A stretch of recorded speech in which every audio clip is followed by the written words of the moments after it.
இந்த மாதம் அக்டோபர் 1ஆம் தேதி தனுஷ் அவர்கள் இயக்கி நடித்த இட்லி கடை படம் ரிலீஸ் ஆயிருந்தது. அடுத்த நாளே 2ஆம் தேதி பார்த்தீங்கன்னா ஏற்கனவே வந்த காந்தாரா படத்துடைய சாப்டர் 1 அதாவது ப்ரீக்வல் பார்த்தீங்கன்னா ரிலீஸ் ஆயிருந்தது. இப்படி 2 படம் அடுத்தடுத்த நாளில் வருது. இந்த முறை 2 படத்தில் எது பந்தய அடிக்க போகுது, யார் வந்து ஜெயிக்க போகிறா அப்படிங்கிற ஒரு டாக் பார்த்தீங்கன்னா சோஷியல் மீடியாவில் போயிட்டு இருந்தது. இப்போ இந்த 2 படங்களுமே ரிலீஸ் ஆகி சில நாட்களுக்கு மேலே ஆகிப்போச்சு. இப்போ உண்மையான ரிசல்ட் என்ன, 2 படத்தில் எது வந்து ஜெயிச்சிருக்கு அப்படின்னு பார்த்தீங்கன்னா, உலக அளவுலேயும் சரி, இந்திய அளவுலேயும் சரி, ஏன் நம்ம தமிழ்நாடு அளவுலேயும் சரி, இட்லி கடையை காந்தாரா அடித்து நொறுக்கிருச்சு அப்படிங்கிறது தான் உண்மை. இப்போ ஆட்டோமேட்டிக்காக ஒரு விஷயம் பார்த்தீங்கன்னா போய்கிட்டு இருக்குது. என்னென்னா பாருங்கள், தமிழ்நாட்டில் தமிழ் படம் ஓட மாட்டேங்குது. அதர் ஸ்டேட்லேருந்து ஒரு படம் வந்தால் அந்த படத்தை வந்து புஷ் பண்ணுறாங்க, பயங்கரமாக ஓட வைக்கிறாங்க, இந்த மாதிரிலாம் பண்ணிகிட்டு இருக்காங்க அப்படிங்கிற மாதிரி ஒரு குரூப் வந்து சொல்லிகிட்டு இருக்காங்க. அதே மாதிரி இதில் காந்தாராலாம் நாங்கள் படம், இதுக்கு முன்னாடி கங்குவான்னு ஒரு படம் வந்தது, அதையே லைட்டாக உல்ட்டா அடித்து தான் எடுத்து வச்சுருக்காங்க. ஆனால் அந்த படத்தை ஃப்ளாப் ஆக்கிட்டாங்க, வேணும்னே இந்த படம் ஓடுது, அதுலேயும் காந்தாரா வந்து ஒரு மூட நம்பிக்கை படம் இப்படிங்கிற மாதிரி சில பேர் சொல்லிகிட்டு இருக்காங்க. உண்மையிலே இட்லி கடை படம் எப்படி இருக்குது, காந்தாரா படம் எப்படி இருக்குது, காந்தாரா படத்துக்கு எதுக்கு மக்கள் மத்தியிலேருந்து இவ்வளோ பெரிய வரவேற்பு, வெற்றி கிடச்சிருக்கு, இது உண்மையிலே மூட நம்பிக்கை படம் தானா இப்படிங்கிற பல விஷயங்களை டீட்டெயில்டாக பேசணும்னு நினைக்கிறேன். ஃபர்ஸ்ட் ஆஃப் ஆல் இட்லி கடை படமும் சரி, காந்தாரா படமும் சரி, நான் ரொம்ப லேட்ரு பீரியடில் தான் பார்த்தேன்.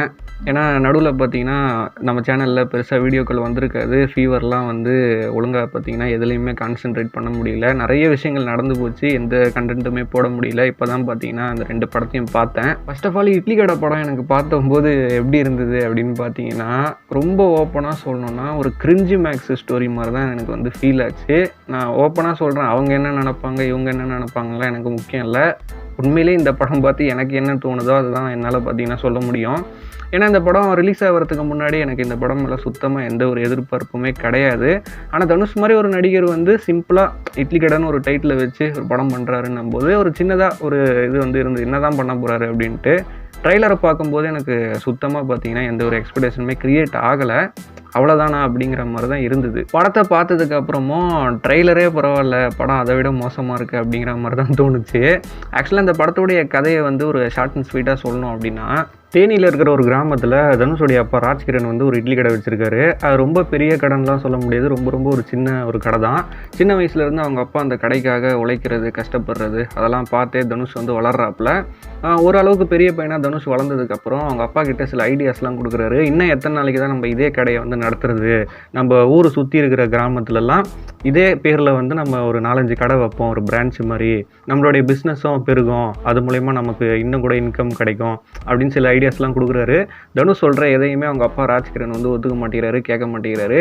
ரைட்டு, இதுக்கு மேலே இங்கே இருந்தால் நம்ம பொழப்பு தலப்பெல்லாம் பார்க்க முடியாது, நம்ம சொந்த முயற்சியில் தான் சில விஷயங்கள் பண்ணி ஆகணுன்ட்டு அந்த ஊரை விட்டு கிளம்பி போய் சென்னைக்கு வந்து படித்து பேங்காக் வரைக்கும் பார்த்தீங்கன்னா போயிடுறாரு. அங்கே ஒரு மிகப்பெரிய ஒரு ஸ்டார் ஹோட்டலில் ஒரு முக்கியமான பொறுப்பில் பார்த்தீங்கன்னா வேலை பார்க்குறாப்புல தனுஷ் வேலை செய்கிற அந்த ஸ்டார் ஹோட்டலுடைய முதலாளி தான் சத்யராஜ். அவருடைய பையன் தான் அருண் விஜய். அவருக்கு ஒரு பொண்ணும் இருக்காங்க. அவங்களும் தனுஷை லவ் பண்ணுறாங்க அப்படிங்கிற மாதிரிலாம் காட்டுறாங்க.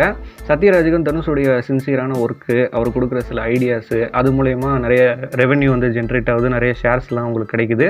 ஸோ அதனால் சத்யராஜுக்கு ரொம்ப பிடித்தமான ஒரு நபராக தனுஷ் வந்து மாறுறாரு. அதே சமயத்தில் அருண் விஜய் பார்த்தீங்கன்னா பணக்காரன் பையன், ஊதாரித்தனமாக ரவுடித்தனம்லாம் பண்ணிட்டு இப்படி தான் சுற்றிட்டு இருக்காரு. ஆரம்பத்துலேருந்தே அவருக்கு தனுஷை பார்த்தா பிடிக்கல. மகளும் தனுஷும் லவ் பண்ணுறாங்கிற விஷயம் தெரிஞ்சு அதுக்கு ஓகே சொல்லி கல்யாணம் வரைக்கும் சத்யராஜ் வந்து கொண்டு போயிடுறாரு 2 பேருக்கும். அப்படியே கட் பண்ணி இந்த பக்கம் வந்தோம்னா ராஜ்கிரண் வந்து ஒரு கட்டத்தில் இறந்துடுறாரு. தான் அப்பா இறந்துட்டாரு அப்படின்ட்டு பேங்காக்லேருந்து சொந்த ஊருக்கு வராப்புல தனுஷ். கொஞ்ச நாளில் அவங்க அம்மாவும் இறந்துடுறாங்க. இவர் மறுபடியும் பேங்காக்கு போகாமல் அவங்க அப்பா நடத்தின அந்த இட்லி கடையவே எடுத்து நடத்துகிறாரு. இங்கே கல்யாணம்லாம் முடிவு பண்ணிட்டாங்க. ஸோ அவங்க சைட்லேருந்து ப்ரெஷர் போடுறாங்க, நீ வரியா இல்லையா, எப்போ வர அப்படின்ட்டு. இவரும் வரேன்ட்டு ஒரு கடத்தில் போகவே மாட்டேங்கிறாரு. ஸோ இதுக்கப்புறம் சத்யராஜ் குடும்பம் மூலயமா தனுஷுக்கு என்ன பிரச்சனை வந்தது, இந்த இட்லி கடையை சக்ஸஸ்ஃபுல்லாக மறுபடியும் நடத்தினாரா இல்லையா, இப்படி தான் பார்த்தீங்கன்னா செகண்ட் ஹாஃப் வந்து மூவ் ஆகுது. இந்த படத்தில் இருக்கிற ஒரே ஒரு நல்ல விஷயம் என்னன்னு பார்த்தீங்கன்னா, அப்பா அம்மா உயிரோடு இருக்கும்போதே முடிஞ்ச அளவுக்கு அவங்கள நல்லா பார்த்துக்கணும், நல்லபடியாக வச்சுக்கணும் அப்படிங்கிற மாதிரி ஒரு விஷயம் சொல்கிறாங்க. அது உண்மையிலேயே ஏற்றுக்கக்கூடிய விஷயந்தான். அந்த ஒரே ஒரு விஷயம் மட்டும்தான் படத்தில் நல்ல விஷயமே தவிர, மற்றபடி அதை தாண்டி இவங்க ஒரு படமாக எடுத்திருக்காங்கல்ல, இது ஃபுல்லாகவுமே டோட்டலாக பார்த்தீங்கன்னா கிரிஞ்சி மேக்ஸ் தான். இந்த படத்துடைய மெயின் வில்லனே யாருன்னு பார்த்தீங்கன்னா வேறு யாரும் கிடையாது, தனுஷுடைய அப்பா ராஜ்கிரண் தான். நம்மளுடைய வாழ்க்கையில் நம்ம சில பேரெல்லாம் சந்திச்சிருப்போம். ரொம்ப பிற்போக்குத்தனமாக எதுக்கு எடுத்தாலும் சென்டிமெண்ட் பார்த்துக்கிட்டு ரொம்ப பழைய பஞ்சாங்கமாக இருப்பாங்க. சென்டிமெண்ட் பார்க்குறது தப்பு இல்லை, எதில் பார்க்கணும் எதில் பார்க்கக்கூடாதுன்னு இருக்குது. என்னுடைய வாழ்க்கையில் நான் சில பேரை சந்திச்சிருக்கேன் அந்த மாதிரி. இந்த படத்தில் வர ராஜ்கிரண் கேரக்டர் பார்க்கும்போது ஒரு பிற்போக்குத்தனத்தின் முழு உருவமாக தான் இந்த படத்தில் அவருடைய கேரக்டரை வந்து வடிவமைச்சிருக்காங்க. என்னென்னா அவங்க பையன் வந்து கேட்குறாப்புல, இன்னும் எத்தனை நாளைக்குப்பா இந்த சின்ன கடையே நம்ம நம்பி இருக்கிறது, பக்கத்தில் இருக்கிற ஊர்லலாம் இதே பேரில் நம்ம ஒரு கடை ஆரம்பிப்போம், ஒரு பிரான்ச் மாதிரி பண்ணுவோம், நல்ல ஒரு ஐடியா தானே இது, நம்ம பிஸ்னஸை டெவலப் பண்ணுவோன்ட்டு தனுஷ் வந்து கேட்குறாப்புல.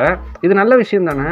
ஆனால் ராஜ்கிரண் என்ன சொல்கிறாருன்னா, நீ தாராளமாக கடை ஆரம்பிக்கணும்னா ஆரம்பி தம்பி, ஆனால் என்னுடைய பேரை பயன்படுத்தாத, நீ வந்து இதே பேரில் ஆரம்பிக்கும்போது நான் வந்து சமைச்சா தானே கரெக்டாக இருக்கும், நான் சமைக்காமல் நீ வந்து ஆட்களை வச்சு பண்ணும்போது அது செட் ஆகாதுல்ல, என்னுடைய கைப்பக்குவம் வராதுல்ல, மக்களை ஏமாத்துற மாதிரி தானே அப்படிங்கிறாரு.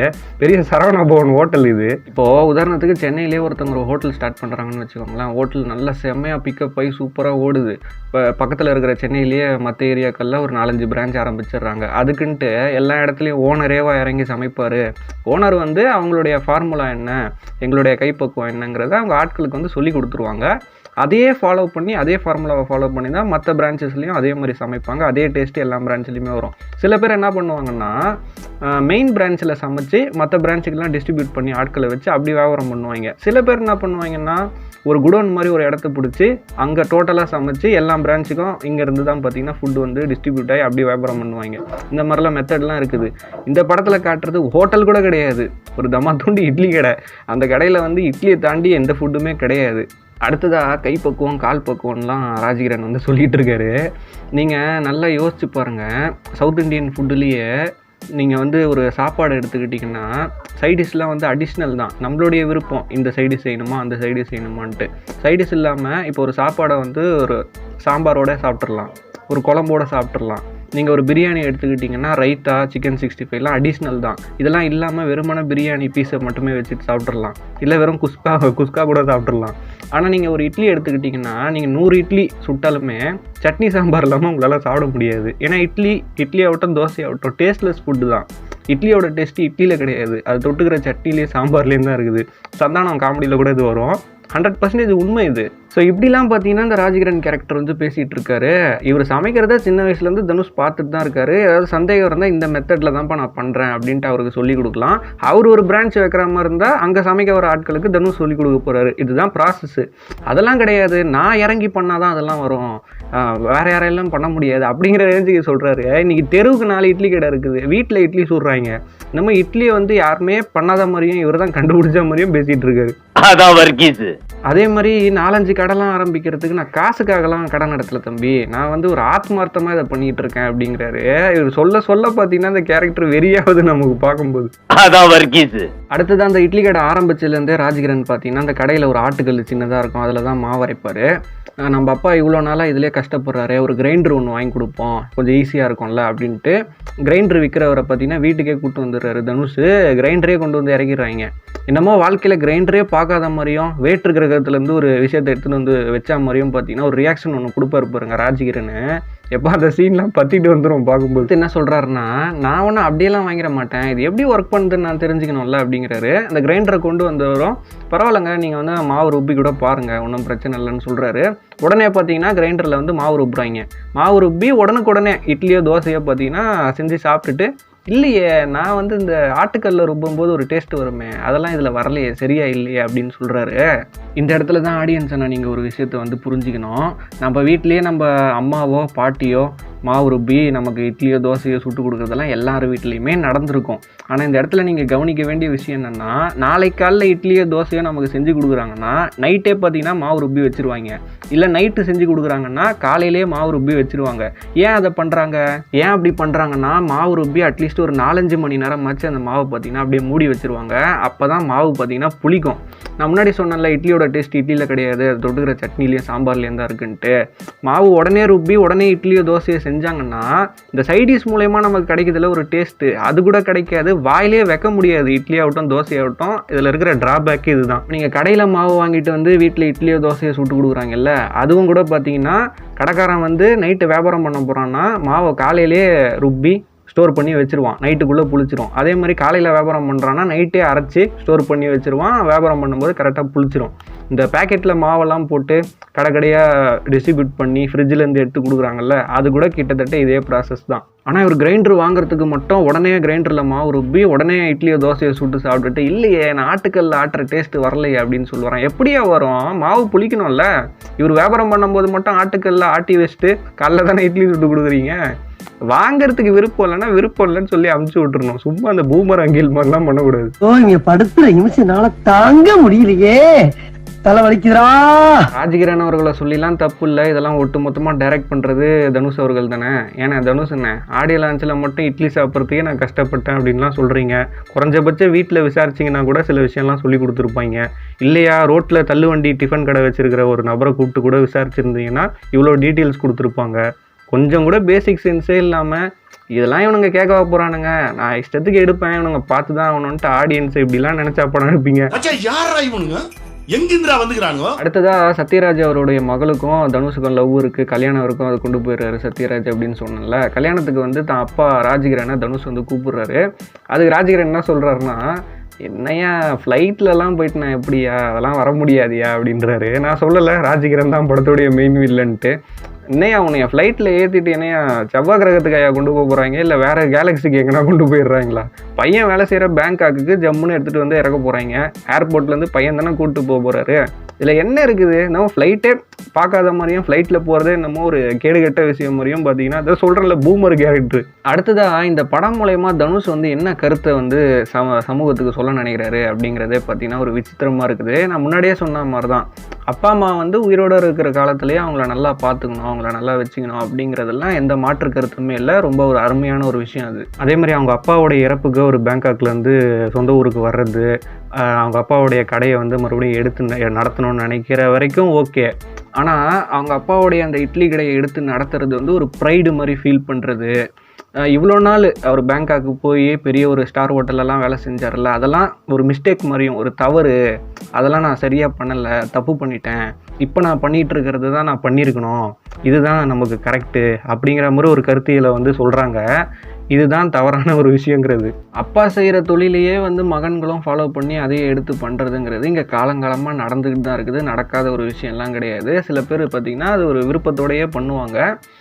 சில பேர் பார்த்திங்கன்னா பெருசாக அவங்களுக்கு படிப்பில் இன்ட்ரெஸ்ட் இருக்காது, நம்ம அப்பா பண்ணுற விஷயத்தையும் நம்மளும் பண்ணுவோமே அப்படின்ட்டு எடுத்து பண்ணுவாங்க. இதில் எந்த தவறும் கிடையாது, இது நிறையவே நடக்குது. அதே மாதிரி நீங்கள் இதை யோசிச்சு பாருங்கள், ஒரு பையனுடைய அப்பா வந்து கார் மெக்கானிக்காக இருக்காருன்னு வச்சுக்கோங்களேன், அவர் சூப்பர் மெக்கானிக்கு. ஆனால் அந்த பையன் வந்து நான் நல்லா படித்து நல்ல ஒரு உயர்தர வேலைக்கு போகணும், என் குடும்ப சூழ்நிலையை வந்து நான் இதை விட அடுத்த லெவலுக்கு வந்து நான் கொண்டு போகணும், என் வாழ்வியலை நான் வேறு மாதிரி அமைச்சிக்கணும் அப்படின்னு ஆசைப்பட்றான். அதில் என்ன தப்பு இருக்குது?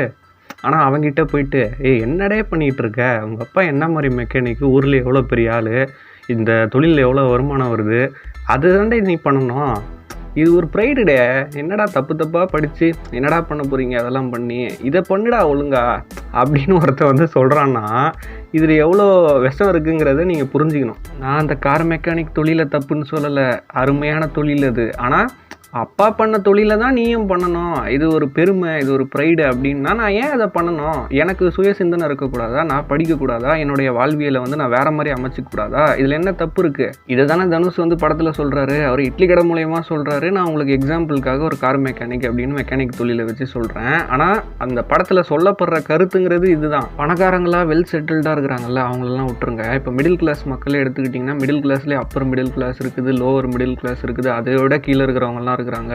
இன்னைக்கு பெற்றோர்கள்லாம் அவ்வளோ கஷ்டப்படுறாங்க. ஏன் படுறாங்க? நான் பட்ட கஷ்டத்தை என் பையனோ என் பொண்ணோ படக்கூடாது, நான் எவ்வளோ கஷ்டப்பட்டாலும் பரவாயில்ல, என் பையனையும் என் பொண்ணையும் நல்லா படிக்க வச்சு அவங்களுடைய வாழ்வாதாரத்தை வந்து அடுத்த லெவலுக்கு கொண்டு போகணும், நல்லா படிக்க வச்சா தான் நல்ல வேலை கிடைக்கும், இப்படிலாம் எவ்வளோ கஷ்டப்படுறாங்க.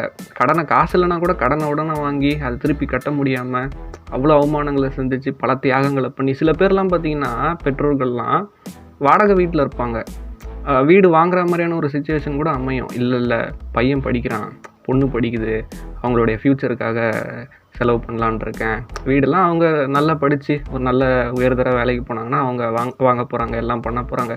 இப்படி தன்னுடைய சந்தோஷத்தை கூட இழக்கிற பெற்றோர்கள்லாம் இன்றைக்கி பல பேர் இருக்காங்க. இதுக்கு தானே பெற்றோர்கள் அவ்வளோ கஷ்டப்படுறாங்க, இதுக்கு தானே அவ்வளோ தியாகம் பண்ணுறாங்க. சில பேருக்கு அவங்க இருக்கிற கிராமத்துலேயே, அவங்க இருக்கிற ஊர்லேயே அவங்களுக்கு நல்ல வேலை வாய்ப்பு அமைஞ்சிடும், தொழில் அமைஞ்சிடும். அதனால் வெளியூருக்கு போகிறதுக்கான அவசியம் அவங்களுக்கு ஏற்படாது. ஆனால் சில பேருக்கு தான் இருக்கிற கிராமத்தை விட்டு வெளியில் போனால் தான் படிப்பு அப்படின்னா அவங்க போய் தான் ஆகணும். இப்போது நிறைய பேர் தென் மாவட்டங்களில் இருக்கிற பல பேர் கூட படிக்கிறதுக்காக சென்னைக்கு வராங்க, வேலை பார்க்குறதுக்காக சென்னைக்கு வராங்க. இல்லைன்னு சொல்ல முடியுமா? எவ்வளோ பேர் சென்னைக்கு வந்தால் நம்மளுடைய லைஃப் வந்து மாறிடும். படித்தவங்களும் சரி, படிக்காதவங்களும் சரி, வந்தாரை வாழ வைக்கும் சென்னைன்னு இருக்குது. தமிழர்கள் வந்து வெளி மாநிலங்களில் போய் வேலை செய்கிறாங்க. பெங்களூரில் எடுத்துக்கிட்டிங்கன்னா ஐடியில் பூரா பல பேர் இருக்காங்க தமிழர்கள். அதே மாதிரி பார்த்திங்கன்னா யூரோப்பியன் கண்ட்ரீஸில் வேலை செய்கிறாங்க, அரப் கண்ட்ரியில் இருக்காங்க.